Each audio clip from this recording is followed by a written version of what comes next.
এদিকে সন্ধ্যায় জাতির উদ্দেশ্য শেখ হাসিনার ভাষণ। সারা দেশে নিষিদ্ধ ছাত্রলীগের অ্যাকশন শুরু। বড় বিপদে পড়তে চলেছে তারেক রহমানের সরকার।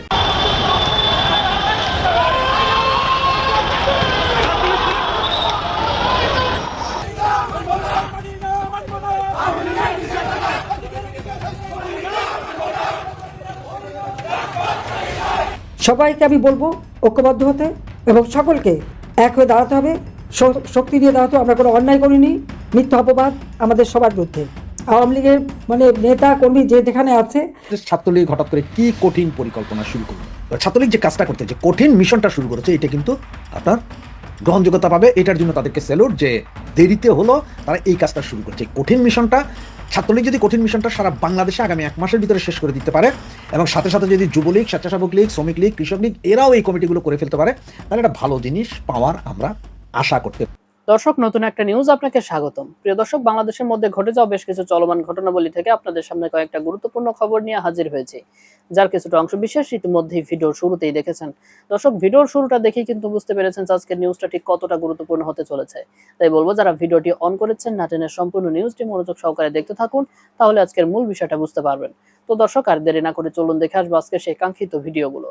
তবে তার আগে বলবো, যারা এখনো চ্যানেলটি সাবস্ক্রাইব করেননি অবশ্যই চ্যানেলটি সাবস্ক্রাইব করে পাশে থাকা বেল আইকনটি ক্লিক করে দিন। আর যারা ইতিমধ্যেই চ্যানেলটি সাবস্ক্রাইব করে রেখেছেন তাদেরকে অসংখ্য ধন্যবাদ। তো চলুন দর্শক, ভিডিওটিতে একটি লাইক দিয়ে আমরা ধারাবাহিকভাবে সবগুলো ভিডিওর আলোচনা দেখে আসি।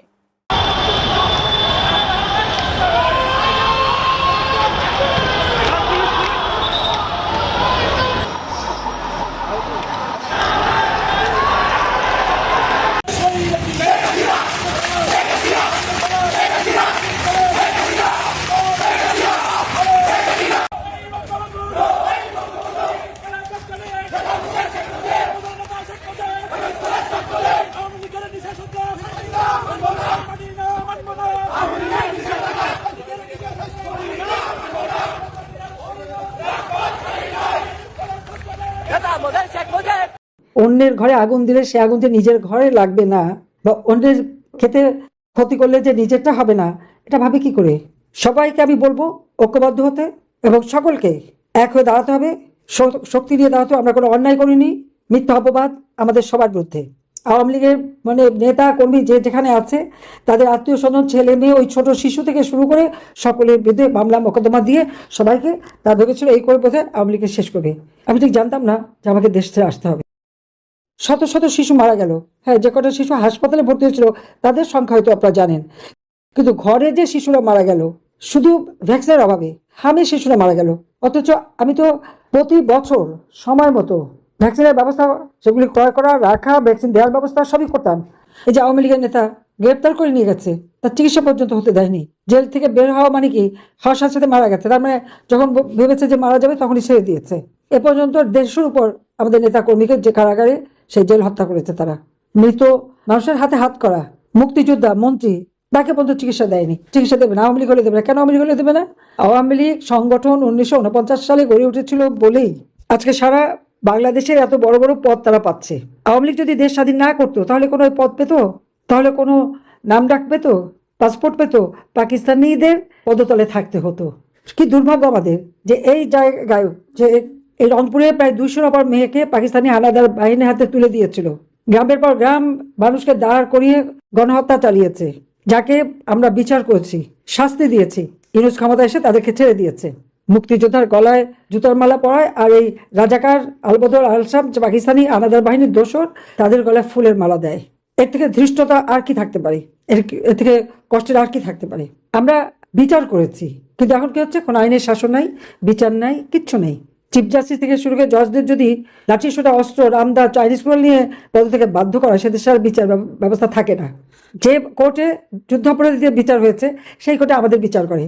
হত্যা মামলা, আমি 1400 নাকি হত্যা করেছি, কেন আমি 1400 মানুষকে হত্যা করতে যাবো? একটা প্রমাণ দেখাতে পারবে? পারবে না। মামলা দেওয়ার সাথে সাথে মামলা রায় হয়ে যাচ্ছে। এটা হলো তাদের ট্যাকটিস, এটা ইউনূসের পরিকল্পনা। কারণ ইউনূস নিজে তো লেবারদের অর্থ আত্মসাৎ করছে, শ্রমিকের অর্থ, তার নিজের কোম্পানি শ্রমিকদের অর্থ আত্মসাৎ করে শ্রমিকদের করা মামলায় তার শাস্তি হয়েছে। যে লোকটা শ্রমিকদের করা মামলায় সাজাপ্রাপ্ত আসামি, সে আসছে ক্ষমতায়। আর এখন যিনি আছেন তার তো গুণের আর শেষই নাই। কারণ জুয়া খেলতে যেয়ে ধরা পড়েছিল সিঙ্গাপুরে, তারপর ধরা পড়লো তার দুর্নীতি, আমাদের না। আমেরিকায় FBI, আমেরিকার গোয়েন্দা সংস্থা, তারা এসে সাক্ষী দিয়ে গেল তারেকের বিরুদ্ধে।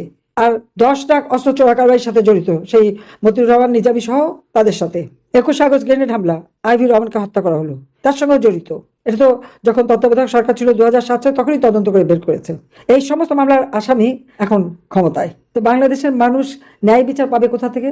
যারা নিজেরাই অপরাধী, এবং এই অপরাধ তো প্রমাণিত, আমাদের যাদের বিরুদ্ধে মামলা দিয়ে যাচ্ছে। এবং ইউনূসের কাজ হচ্ছে কি, আমার তৃণমূল থেকে শুরু করে সব স্তরের নেতাকর্মীর উপর হামলা, মামলা, অগ্নিসন্ত্রাস, তাদেরকে অর্থনৈতিকভাবে পঙ্গু করে দেওয়া, আর কারাগারে রেখে রেখে নির্যাতন করে করে, বাড়িঘর হারা করে তাদেরকে মানসিকভাবে বিপর্যস্ত করে দেওয়া, যেন এই আওয়ামী লীগ আর কোনোদিন মাথা চাড়া দিয়ে উঠতে না পারে। অন্যের ঘরে আগুন দিলে সে আগুন যে নিজের ঘরে লাগবে না, বা অন্যের খেতে ক্ষতি করলে যে নিজেরটা হবে না, এটা ভাবে কি করে?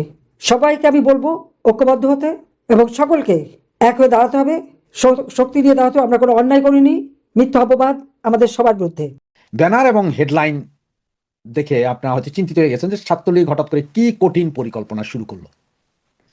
আসলে ব্যাপারটা কি তা হয়তো আমি যতটুকু বুঝছি তাই আপনাদের সাথে শেয়ার করার চেষ্টা করছি। বাকি আপনারাও আপনাদের মিসিং ডটগুলো মিলালে হয়তো আপনারাও কিছুটা বুঝতে পারবেন। আপনার একটা জিনিস হয়তো খেয়াল করেছেন, দীর্ঘ 18-19 মাস বা 20 মাস চলে গেল, এর ভিতরে যেহেতু বাংলাদেশ আওয়ামী লীগ এবং ছাত্রলীগের রাজনৈতিক কর্মকাণ্ড নিষিদ্ধ, এরপরও বিভিন্ন জায়গায়, বাংলাদেশের বিভিন্ন জায়গায় হঠাৎ হঠাৎ করে ছাত্রলীগের ছেলেপেলারা মিছিল করছে। কখনো কখনো খুব কম হলেও দুই একটা আপনার যুবলীগ, স্বেচ্ছাসেবক লীগ মিছিল করেছে, যুব মহিলা লীগ করেছে। এরকম দেখতে পেরেছেন। আওয়ামী লীগের একটা বা দুটো বা এর বেশি হতে পারে, দুঃখিত আমি জানি না, আমার কাছে মনে হচ্ছে একটা বা দুটো মিছিল হয়তো সরাসরি আওয়ামী লীগের হয়েছে। এছাড়া আওয়ামী লীগের ভাতৃপ্রতিম সংগঠন যেগুলো আছে, আর যেমন আপনার শ্রমিক লীগ, তারপরে আপনার কৃষক লীগ, এই সমস্ত এদের এখনো মিছিল যদিও দেখা যায়নি, একদম নিষ্ক্রিয় একরকম বলতে পারেন। তো নিষ্ক্রিয়ত কারণ হচ্ছে যে আপনার যে হারে মব সন্ত্রাস চলতেছে, সবাই বাস্তুচ্যুত, স্থানচ্যুত, অনেকে দেশের বাইরে গিয়ে চলে গিয়েছেন যান বাঁচাইতে। এরপরও কোটি কোটি জনসমর্থন বাংলাদেশ আওয়ামী লীগের এখনো আছে। এই পরিস্থিতিতে আপনারা খেয়াল করছেন যে বাংলাদেশ ছাত্রলীগ তারা বিভিন্ন জেলা, উপজেলা এবং ইউনিভার্সিটিগুলোতে আপনার কমিটি দেওয়া শুরু করেছে। হ্যাঁ, আমি আপনাদের সাথে আমিও একমত যে অনেকখানে অনেকগুলো কমিটিতে হয়তো ভুল করা হচ্ছে, কোনো কোনো স্থানে হয়তো সে আগের মতোই একজন বা দুইজন হয়তো ভুলবশত অন্য দলের নেতা হয়ে গেছেন, এখন তারাদের নামও চলে আসছে, বা কিছু লালবদর আছে, এটা আমি স্বীকার করি। তবে এখনকার যে পরিস্থিতি, তাতে এই পর্যন্ত প্রায় 50টা বা 54টা কমিটি দেওয়া হয়েছে। তার মানে আমার 2-4-5টা নিয়েই আপনার সমস্যা আছে, বাকি কোনোগুলোতে এখনো তেমন সমস্যা পরিলক্ষিত হয়নি বা বাদ বিবাদও হয়নি। আর এই কমিটিগুলো দেওয়াতে দুইটা জিনিস হয়েছে। একটা হচ্ছে যে হঠাৎ করে এই কমিটিগুলো দেওয়ার শুরু করার কারণে কিছু কিছু জায়গায় এই কমিটিকে স্বাগত জানিয়ে যেমন ফেসবুক পোস্ট করা হচ্ছে বা পোস্টার লাগানো হচ্ছে, তেমনভাবে আবার স্বাগত জানিয়ে 2-4টা মিছিলও হয়ে যাচ্ছে। এটা একটা ভালো দিক, এবং আমি আশা প্রকাশ করব ছাত্রলীগ যদি সারা বাংলাদেশে সমস্ত কমিটি, ওয়ার্ড, থানা, জেলা, উপজেলা, কলেজ, ইউনিভার্সিটি, এমনকি স্কুল পর্যন্ত কমিটিগুলো দিয়ে দিতে পারে, তাহলে একটা বিশাল খেলা হবে।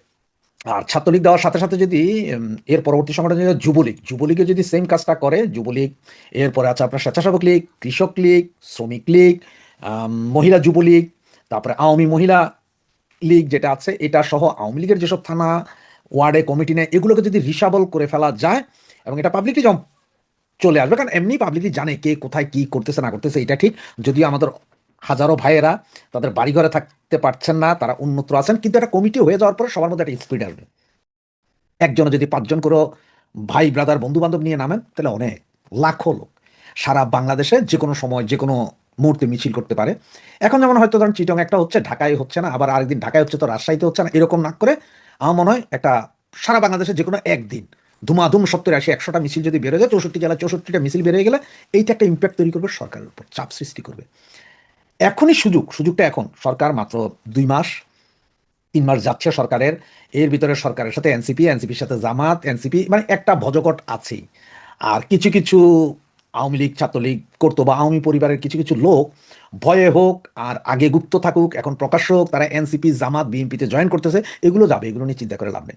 তবে ছাত্রলীগ যে কাজটা করতে, যে কঠিন মিশনটা শুরু করেছে, এটা কিন্তু আপনার গ্রহণযোগ্যতা পাবে। এটার জন্য তাদেরকে স্যালুট, যে দেরিতে হলো তারা এই কাজটা শুরু করেছে। কঠিন মিশনটা ছাত্রলীগ যদি কঠিন মিশনটা সারা বাংলাদেশে আগামী 1 মাসের ভিতরে শেষ করে দিতে পারে, এবং সাথে সাথে যদি যুবলীগ, স্বেচ্ছাসেবক লীগ, শ্রমিক লীগ, কৃষক লীগ এরাও এই কমিটিগুলো করে ফেলতে পারে, তাহলে একটা ভালো জিনিস পাওয়ার আমরা আশা করতে পারি। এবং আমাদের হাতে এখন অনেক কিছু আছে, যেমন হামে প্রায় 560 জন শিশু মারা গেছে। এছাড়া আপনার দ্রব্যমূল্যের ঊর্ধ্বগতি, পেট্রোল নাই দেশে, গ্যাসের সিলিন্ডারের দাম বেশি, সামনে কোরবান, শুরু হচ্ছে লুটতারাজ, গরু লুট। এছাড়াও প্রতিদিন আপনার 10-12টা মার্ডার দেখা যাচ্ছে, কোথাও মহিলাদেরকে ধর্ষণ করে ফালাই দেওয়া, মেরে ফেলে দেওয়া হচ্ছে। এই সব ঘটনা যদি কমিটিগুলো হয়ে যায়, এগুলো দিয়ে মানুষকে খেপায়া তোলার পরিষ্কার একটা জিনিস পাওয়া যাবে। তো এভাবেই যদি খুব দ্রুত এভাবে যদি চলতে থাকে বলতে যদি এটা আবার টেস্ট ম্যাচের মতো নেওয়া হয়, যে আমরা এখন দিলাম 54টা, 6 মাস পরে আরও 54টা, তারপরে আরও 54টা, ওইভাবে হইলে হবে না। খুব র্যাপিড অ্যাকশন, মানে এখন এই যে কমিটিগুলো যেগুলো দিচ্ছে, ছাত্রলীগ যুবলীগে যদি দেয়, স্বেচ্ছাসেবক লীগ যদি দেয়, আওয়ামী লীগ যদি, এটা হচ্ছে একদম T20 ম্যাচের মতো করে ফেলতে হবে। মানে ধামাধাম আমরা সমস্ত কমিটি ঘোষণা করে দিব, সব জায়গায় যেগুলো গত 15 বছরও হয়নি, সব কমিটি ঘোষণা করে দিব, সবাইকে এক ছাতার নিচে নিয়ে আসবো। এরপরে আমরা যা করার করবো, আন্দোলন সংগ্রাম। তাহলে আমার মনে হয় ব্যাপক উপকৃত হবে, আওয়ামী লীগ যেমন উপকৃত হবে, বাংলাদেশের জনগণও উপকৃত হবে। তবে তার মধ্যে একটা জিনিস একটু হিসাব রাখতে হবে, যে যেই সব ছেলে পেলে, যেসব ভাই বোনরা এই মুহূর্তে রাস্তাতে নেমে দাঁড়িয়ে মিছিল করছেন, কথা বলছেন, জোর গলায় আওয়াজ করছেন, ওদের দিকে সদয় দৃষ্টি রাখতে হবে। কারণ ওরাই হচ্ছে যে এই গত 20 মাসে এই তৃণমূলের এই কর্মীগুলো যারা রাস্তাঘাটে ছিলেন, তারাই হচ্ছেন যে আওয়ামী লীগের প্রাণভোমরা। মানে এরা কোনো কিছু ছাড়া, নিজেদের নেতৃত্ব ছাড়া, কোনো কিছু ছাড়া নিজেরা করেছেন। এটা হচ্ছে যে আওয়ামী লীগের প্রাণভোমরা। আর এই আগুন, এই স্প্রিলিংটাকে যদি কাজে লাগানো যায়, মজা হবে। আপনার প্রতিটা কমিটি দিচ্ছে, এখন বোধহয় 54টা কমিটি দিচ্ছে, যতগুলো কমিটি দিচ্ছে তার মধ্যে মানে 10-12 জন অলরেডি অ্যারেস্ট হয়েছে। সমস্যা নাই, এটা অ্যারেস্ট হবেই। আপনার কমিটিতে থাকলেও অ্যারেস্ট হবে, না থাকলেও অ্যারেস্ট হবে, আপনার পাইলেই অ্যারেস্ট করবে। কিন্তু এই অ্যারেস্ট করবে, ধরবে, কোর্টে নিবে, এইটার ভেতর দিয়ে হলো এই কমিটিগুলোকে ইস্টাবলিশ করে আপনার আন্দোলনটাকে আগায় নিতে হবে। কারণ হচ্ছে আমরা যদি এখন ছাত্রলীগ যে কাজটা করেছে, ছাত্রলীগের এই কাজটা আমার হিসাবে আরও 6 মাস 1 বছর আগে করা উচিত ছিল। আচ্ছা ঠিক আছে, যদিও করে নাই, বিভিন্ন কারণে, অনেক কারণ, এটা আপনিও জানেন, আমিও জানি, অযথাগুলো বইলা লাভ নাই। এখন যেটা করছে সেটাকে সাধুবাদ জানানো উচিত। তবে তাদের উপরে মনক্ষুণ্ণ না হয়ে বা রাগ না করে তাদেরকে আরও বেশি সহযোগিতা করা উচিত। এবং ছাত্রলীগ কমিটি যারা দিচ্ছেন তাদেরকে বলবো, আপনারা আরেকটু সচেতন হন। যেখানে কোনো ডিসপুট পাচ্ছেন সেটাই দেন দেয়ার সরাই নিয়া, তৃণমূল থেকে যারা এখনও রাস্তাঘাটে আছে, মিছিল মিটিং করছে, তাদেরকে এনে কমিটিতে ঢুকানোর চেষ্টা করুন। এবং প্রয়োজনে পুরানো যেসব কমিটিগুলো আছে ওগুলারে ছাইটা ফালাই দিয়া ওখান থেকে আসলে যারা এখনও রাস্তাঘাট আছে, যারা এখনও মিছিল মিটিং সংগ্রাম করছে, যারা ফেসবুকে মিনিমাম নিজের ছবি, নাম টাম দিয়ে অ্যাক্টিভ আছে, প্রতিদিন পোস্ট করছে বিভিন্ন বিষয়ে, তাদেরকে একটু কাছে টেনে নিতে পারেন। এইটা হইলে আরও ভালো হবে। সুতরাং আমি আশা করব যে ছাত্রলীগের সাথে সাথে যুবলীগ, সেবক লীগ, কৃষক লীগ, শ্রমিক লীগ, মহিলা আওয়ামী লীগ, মহিলা যুবলীগ এবং মূল দল আওয়ামী লীগ সকলেই একই কাজ করবেন, যেটা এই মুহূর্তে ছাত্রলীগ করছে বা করানো হচ্ছে। আপনারা নিশ্চয়ই খেয়াল করেছেন, পাকিস্তানের স্বরাষ্ট্রমন্ত্রী হঠাৎ করে 24 ঘন্টার জন্য বাংলাদেশ সফরে এসেছিল। কারণটা কি? বলা নাই, কওয়া নাই, হঠাৎ করে 24 ঘন্টার ব্যবধানে বাংলাদেশ সফরে আসলো, বাংলাদেশ সফর করলো, বাংলাদেশের স্বরাষ্ট্রমন্ত্রীর সাথে সাক্ষাৎ করলো, সাক্ষাৎ করে আবার একটা নাটকীয় সমঝোতা স্মারকে স্বাক্ষর করলো। এটা কেন? আমি বিষয়টাকে স্বাভাবিক নিয়েছিলাম, তারপর একটু সংবাদ সংগ্রহের চেষ্টা করলাম। সংগ্রহের পর যেটা জানলাম, সেটা জানার পর আসলে আমাকে বলতে হচ্ছে, বিএনপি কখনো বাংলাদেশের রাজনীতিতে শুধরাবে না, বিএনপি কখনো শুধরানোর মতো দলই না। একটা বিষয় খেয়াল করেন, পশ্চিমবঙ্গে বিজেপি ক্ষমতায় আসলো, যখন সামাজিক যোগাযোগ মাধ্যম, গণমাধ্যমে চাওর হলো পশ্চিমবঙ্গের মুখ্যমন্ত্রী হচ্ছেন শুভেন্দু অধিকারী। শুভেন্দু অধিকারী এমন একজন ব্যক্তি, যে ব্যক্তি 5 আগস্টের পর থেকে বাংলাদেশের বিভিন্ন ইস্যু নিয়ে কথা বলেছেন, পাকিস্তানের অপকর্ম নিয়ে কথা বলেছেন, এমনকি পাকিস্তান যে ভারতীয় নাগরিকদেরকে হত্যা করলো লস্করি তাইয়্যেবার জঙ্গিরা, এরপর অপারেশন সিন্দুর, বাংলাদেশে আওয়ামী লীগের নেতাকর্মীদের উপর নির্যাতন, নিপীড়ন, শেখ হাসিনাকে অসম্মান, আওয়ামী লীগের নেতাকর্মীদের উপর মিথ্যা মামলা, বঙ্গবন্ধুকে অসম্মান, অর্থাৎ বাংলাদেশের জঙ্গিবাদ, মৌলবাদ, উগ্রবাদীদের যে উত্থান ঘটেছে, এই বিষয়গুলো নিয়ে সামাজিক যোগাযোগ মাধ্যমে সোচ্চার ছিলেন শুভেন্দু অধিকারী। ভারতীয় সকল গণমাধ্যমে সাক্ষাৎকার দিয়েছেন, বাংলাদেশের বিভিন্ন বিষয়ে কথা বলেছেন। হঠাৎ করে যখন সামাজিক যোগাযোগ মাধ্যম, গণমাধ্যমে চাওর হলো, পশ্চিমবঙ্গের মুখ্যমন্ত্রী হওয়ার দৌড়ে এগিয়ে আছেন শুভেন্দু অধিকারী। এর ঠিক কয়েক ঘন্টার ব্যবধানে পাকিস্তানের স্বরাষ্ট্রমন্ত্রী বাংলাদেশ সফর করার জন্য চলে আসলো, সেটা আবার সংক্ষিপ্ত সফর, মাত্র 24 ঘন্টার। এখানে একটা প্রশ্নের জায়গা সৃষ্টি হয় না? প্রশ্নের জায়গা সৃষ্টি হয় তখনই যখন ভুয়া একটা সমঝোতা স্মারকে চুক্তি করা হয়। বাংলাদেশ সরকারের পক্ষ থেকে বলা হচ্ছে সীমান্তে মাদক পাচার রোধে সমঝোতা স্মারকে স্বাক্ষর করেছে পাকিস্তান এবং বাংলাদেশের স্বরাষ্ট্রমন্ত্রী। এই ধরনের সমঝোতা স্মারকে স্বাক্ষর করা কিংবা এই ধরনের চুক্তি হয় মূলত যেই সব দেশের সাথে সীমান্ত আছে, অর্থাৎ এই চুক্তিটা বাংলাদেশ এবং ভারতের সাথে করা হলে সেটা মেনে নেওয়া যেত, কিংবা ভারত পাকিস্তানের সাথে করা হলে সেটা মেনে নেওয়া যেত। মিয়ানমারের সীমান্ত নাই, পাকিস্তানের সাথে বাংলাদেশের কোনো স্থল কিংবা জল সীমান্ত নাই, এরপরেও কোন কারণে এই সমঝোতা স্মারকের কথা আসছে সেটা মাথায় আসছে না। এই নিয়ে কোনো ব্যাখ্যা আপনারা আমাকে দিতে পারবেন না, কারণ এটার কোনো ব্যাখ্যা আসলে নাই। তাহলে কেন পাকিস্তানের স্বরাষ্ট্রমন্ত্রী হঠাৎ 24 ঘন্টার সফরে বাংলাদেশ আসলো? খেলা মূলত এইখানেই। আপনারা নিশ্চয়ই জানেন পশ্চিমবঙ্গে দুদিন পূর্বে শুভেন্দু অধিকারী, যিনি নবনির্বাচিত মুখ্যমন্ত্রী হয়েছেন, দুদিন আগেও আমরা জেনেছি তিনি মুখ্যমন্ত্রী হওয়ার দৌড়ে এগিয়েছিলেন, তার যে ব্যক্তিগত সহকারী চন্দ্রনাথ রথ তাকে গুলি করে হত্যা করা হয়েছে। আপনারা জানেন প্রায় 16 রাউন্ড গুলি করা হয়েছে, তার বুকে গুলি করা হয়েছে। কারা গুলি করেছে এখন পর্যন্ত সেই সংবাদ আনুষ্ঠানিকভাবে ঘোষণা করা হয়নি। যারা গুলি করেছে তারা ভুয়া বাইকের ভুয়া নাম্বার প্লেট ব্যবহার করে সেই বাইক চালিয়ে হেলমেট পরে গুলি চালিয়ে পালিয়ে গেছে। চলেন ফিরে যাই পুরানা কাহিনীতে। আপনাদের মনে আছে নিশ্চয়ই ইউনূসের জামানায় পাকিস্তান থেকে কয়েকবার জাহাজ এসেছিল এবং সেই জাহাজ থেকে যে ধরনের মালামাল খালাস করা হয়েছে সেই মালামালে আসলে কি ছিল আমরা কেউ জানি না। তৎকালীন সময়ে চট্টগ্রাম বন্দরে কাস্টমসের যে কর্মকর্তা ছিল সে এই সব মালামাল চেক করতে চেয়েছিল, কন্টেইনারে করে কি এসেছে চেক করার কারণে তার চাকরি হারায়, তাকে চাকরিচ্যুত করা হয়েছিল। আদৌ সেই জাহাজে করে কি এসেছে এখন পর্যন্ত আমরা জানি না। পপি সিডের কথা বলা হয়েছিল যে এই কোকেন বা মাদক কিছু একটা বানানোর জন্য যে পপি সিড ব্যবহার করা হয় সেটা এসেছিল। এর পরবর্তীতে একাধিকবার জাহাজ বাংলাদেশে এসেছে, কি এসেছে আমরা জানি না। বিভিন্ন গোয়েন্দা মারফতে জানা যায় যে সেখানে বিপুল পরিমাণ অস্ত্র এসেছে, বিশেষ করে AK-47 পাকিস্তানে যেগুলা বানানো হয়। গোয়েন্দা মারফতে যে তথ্য পেলাম তৎকালীন সময়ে পাকিস্তান থেকে যে ধরনের অস্ত্র বাংলাদেশে আনা হয়েছে সেই অস্ত্রের বিশাল একটা অংশ ভারতে প্রবেশ করানো হয়েছে ইউনূসের জামানায়। এখানে ব্যবহার করা হয়েছে রাজশাহী অঞ্চলের চাঁপাইনবাবগঞ্জ জেলার যে বর্ডার আছে সেই সীমান্তকে ব্যবহার করে বাংলাদেশ থেকে ব্যাপক পশ্চিমবঙ্গে পাঠানো হয়েছে, আসামে পাঠানো হয়েছে। এই অস্ত্র দিয়ে তাদের উদ্দেশ্য ছিল সেখানে একটা বড় ধরনের ম্যাসাকার করা। এইখানে সহায়তা করেছে পাকিস্তান ISI এবং বাংলাদেশের সীমান্তবর্তী অঞ্চলের যে জঙ্গি ক্যাম্পগুলো আছে লস্করি তাইয়েবার ক্যাম্প, এই ক্যাম্পের জঙ্গিরা এবং লস্করি তাইয়েবার সরাসরি সম্পৃক্ততা ছিল। হারুন ইজাহার এই ক্ষেত্রে একটা ব্যাপক ভূমিকা পালন করেছে এবং এইখানে আরো সম্পৃক্ত ছিল বাংলাদেশের আনসারুল্লাহ বাংলা টিম, জসিমউদ্দিন রাহমানি যাকে 5 আগস্টের পর বাংলাদেশের অন্তর্বর্তীকালীন সরকার জামিন দিয়েছে, সসম্মানে মুক্তি দিয়েছে, জসিমউদ্দিন রাহমানি এখানে সম্পৃক্ত ছিল। লস্করি তাইয়েবা, আনসারুল্লাহ বাংলা এবং পাকিস্তান ISI এর সরাসরি তত্ত্বাবধানে পশ্চিমবঙ্গে অস্ত্র প্রবেশ করিয়েছে এই রাজাকারের বাচ্চারা। এইখানে সম্পৃক্ত ছিল জামাত, এইখানে বিএনপির ইন্ধন ছিল। অন্তর্বর্তীকালীন সরকারের ইন্ধন ছাড়া তো আসলে এই কাজ কোনোভাবেই সম্পন্ন করা সম্ভব হয়ে ওঠেনি। বিজেপি সবকিছু জানতো, গোয়েন্দা তথ্য বলতেছে, তারা কোনো প্রকার স্টেপ নেয় নাই।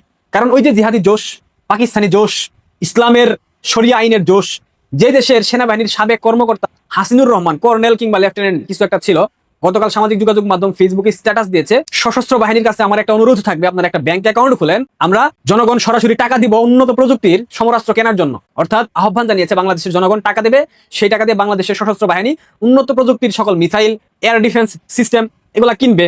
মুদ্রা কথা, বাংলাদেশের স্বাধীনতা সার্বভৌমত্ব রক্ষা করার জন্য অস্ত্র কিনবে। কেন এই কথা বলেছে জানেন? গতকাল আন্তঃব্যালিস্টিক মিসাইলের একটা পরীক্ষা চালিয়েছে ভারত বঙ্গোপসাগরীয় উপকূল অঞ্চলে। মিসাইলের যে ধোঁয়া কিংবা আলো যেই হোক না কেন সেটা বাংলাদেশের আকাশে দেখা গিয়েছিল। এরপর থেকেই বাংলাদেশের জিহাদি জোশালা বাঙ্গুদের মাথা নষ্ট হয়ে গেছে যে ভারত হঠাৎ করে কেন আন্তঃব্যালিস্টিক মিসাইলের পরীক্ষা চালাচ্ছে। এই কারণেই তারা এখন সেনাবাহিনীকে আহ্বান জানাচ্ছে একটা ব্যাংক অ্যাকাউন্ট দেওয়ার জন্য বাংলাদেশের মানুষ সেখানে অর্থ দেবে। এরা নাকি বাংলাদেশ সেনাবাহিনীর কর্মকর্তা ছিল। তাহলে বুঝেন বাংলাদেশ সেনাবাহিনী কাদের নিয়ন্ত্রণে। মূল প্রসঙ্গ হলো চন্দ্রনাথ রথ, পশ্চিমবঙ্গের নবনির্বাচিত মুখ্যমন্ত্রী জনাব শুভেন্দু অধিকারীর যে ব্যক্তিগত সহকারী, তাকে যারা গুলি চালিয়েছে গোয়েন্দা সূত্র বলতেছে এরা আনসারুল্লাহ বাংলা টিমের জঙ্গি। এবং এখানে চমকপ্রদ যে তথ্য, যেই পিস্তল ব্যবহার করা হয়েছে গুলি চালানোর জন্য পাকিস্তানে উৎপাদন হয়, অর্থাৎ মেড ইন পাকিস্তান পিস্তল দিয়ে চন্দ্রনাথ রথকে গুলি করা হয়েছে। এই সংবাদগুলো খুব শীঘ্রই আপনারা সামনে পাবেন, আসবে। পশ্চিমবঙ্গের মুখ্যমন্ত্রী আনুষ্ঠানিকভাবে শপথ নেওয়ার পর এগুলা সামনে আসবে, আপনারা দেখতে পাবেন। আমার কথা বিশ্বাস করার প্রয়োজন নাই, আমি বিশ্বাস করতে বলতেছি না। এখন আসেন পাকিস্তানের স্বরাষ্ট্রমন্ত্রী কেন এসেছে।